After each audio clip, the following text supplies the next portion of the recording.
So this morning is a very special Shabbat in which we recognize some of the students and members of our community, men of many ages who serve and have served as Boy Scouts, Cub Scouts, and their leaders. I have the distinct pleasure to have worked with some of these students. I can tell you, these gentlemen take their work very seriously, and they're really good at it. They also have a lot of fun while pursuing their activities. One significant thing that Scouts do is they build, not always literally, but metaphorically. They build community. They build friendships. They build in order that the world can have a better future. It's especially appropriate then to be celebrating our Scouts on this particular Shabbat. We just read Parshat Truma, which, as you know, means gifts. The Israelites are asked to bring gifts, as I spoke about earlier, so that the Mikdash could be built. Why do we need to build the Mikdash? Well, the Torah tells us to. God says to Moses, "V'asu li mikdash, v'shachanti betocham." Build for me a mikdash, so that I may dwell amongst them. But what are we even building? What is a mikdash? The word mikdash is usually translated as sanctuary. It's from the Hebrew root kuf dalid shin, which means holy, sanctified, set aside, and designated as something separate, something to be given to God. In his commentary on this verse, Ibn Ezra, the acclaimed Spanish rabbi, points out that there are, in fact, two ways to describe what's being built. Yes, there's the Mikdash, the sanctuary, but it can also be called the Mishkan, the tabernacle. Mishkan, tabernacle, is from the root shin chaf nun. That's also the root of the next word in the verse, shachanti, I will dwell. You could say that the Mikdash, the sanctuary, is a space that is designated and sanctified for God. The Mishkan, the tabernacle, is a place for God to dwell. The Or HaChaim, Rabbi Chaim ibn Ater, a scholar who wrote a Torah commentary in 18th century Morocco, teaches us that this term sanctuary covers the instruction to erect a temple both at the time and also during later periods of Jewish history. It is a commandment basically applicable not only in the desert, but whenever the Jewish people reside in the Holy Land. Actually, he says, this duty is incumbent upon Israel even while the nation is in exile. He reminds us that the Mishkan is a temporary structure, though. Before we can erect a permanent temple in Jerusalem, we have to find menucha v'nachala, rest and inheritance, as we're told in Deuteronomy. These are prerequisites for the permanent sanctuary for God, rather than the portable one that the Israelites used during their 40 years of wandering and after they entered the land, until the permanent Beit HaMikdash could be built by Solomon, which we heard about in this morning's Haftarah. The Or HaChaim teaches us that this is why the Torah doesn't introduce this subject by referring to a Mishkan, a temporary structure, but a Mikdash, where the rabbis understand this to be long-term construction. This is so we know that this is a permanent commandment, not a temporary one. What then was God really asking for when God commanded the Israelites to build this Mishkan in the Haftarah and in this reading and the Mikdash, the sanctuary for God's self? Build me a sanctuary, v'asu li mikdash, so that I may dwell amongst them, v'shachanti b'tochan, Many of our scholars point out that this verse concludes with bitocham, with them. And it doesn't say bitocho, within it. God dwells not within this building, but in the hearts of each of the people God has commanded to bring a gift, a truma, so that the Mishkan can be built. The divine dwells within them. You could say that God is their shachen, their neighbor. This root shin chaf nun appears again. And it brings us back to this word, v'shachanti, I shall dwell. If God is your neighbor, I think it's probably wise to be on your best behavior. But ask our scouts. They'll remind you to be on your best behavior every day. Right, Malcolm? Yeah, he said yeah. I want to share with you another word that has this same root. Shekhinah.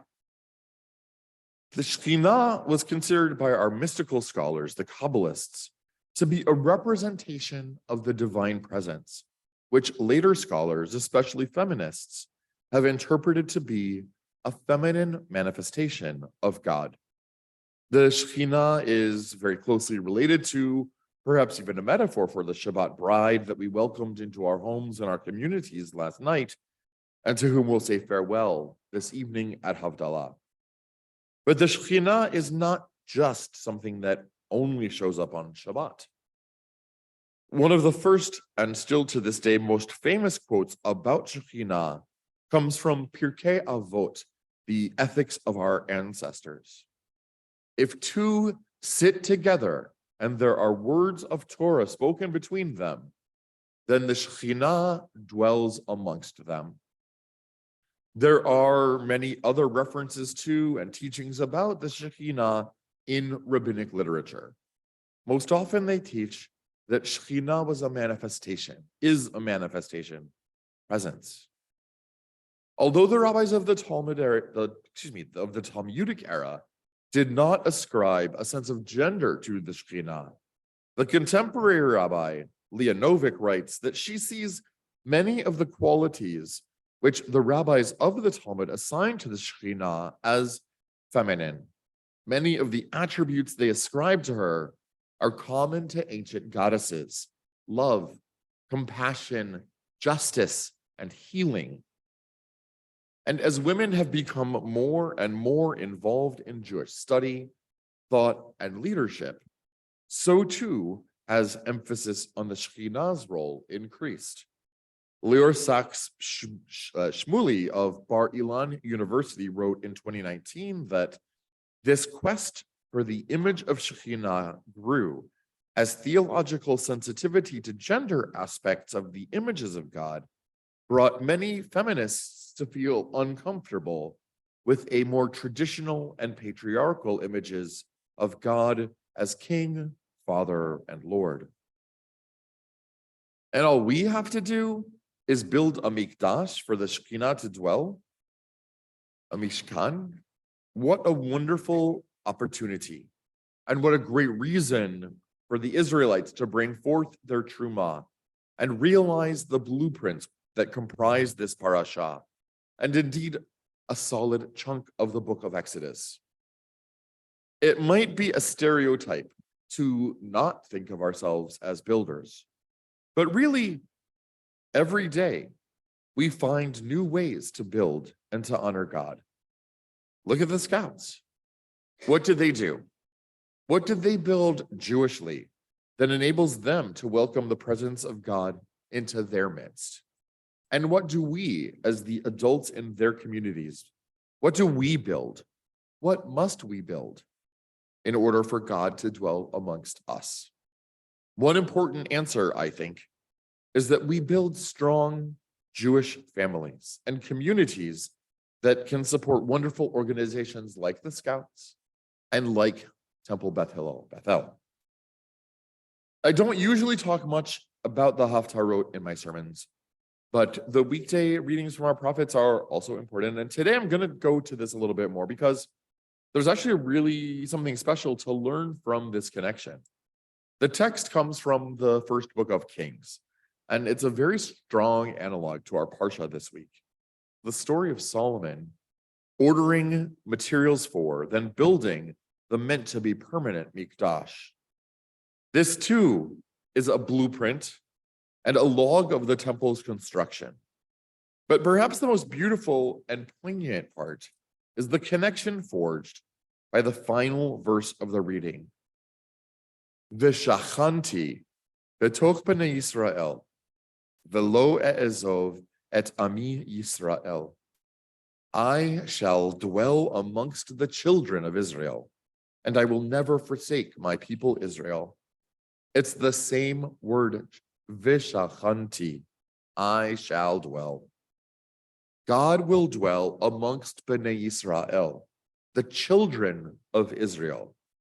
Here at the end of the Haftarah, just as we read earlier in the words from the book of Exodus, that the rabbis selected these words to conclude this reading is a really beautiful example of why this Haftarah was chosen especially to accompany Parshat Truma. I love the way that this verse reminds us that God will dwell amongst Bnei Yisrael, amongst the children of Israel.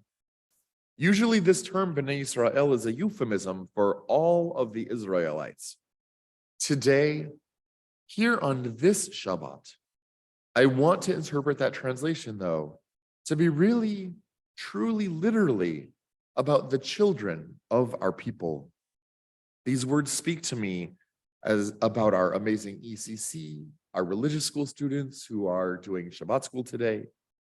And they're words that speak especially to me about our scouts.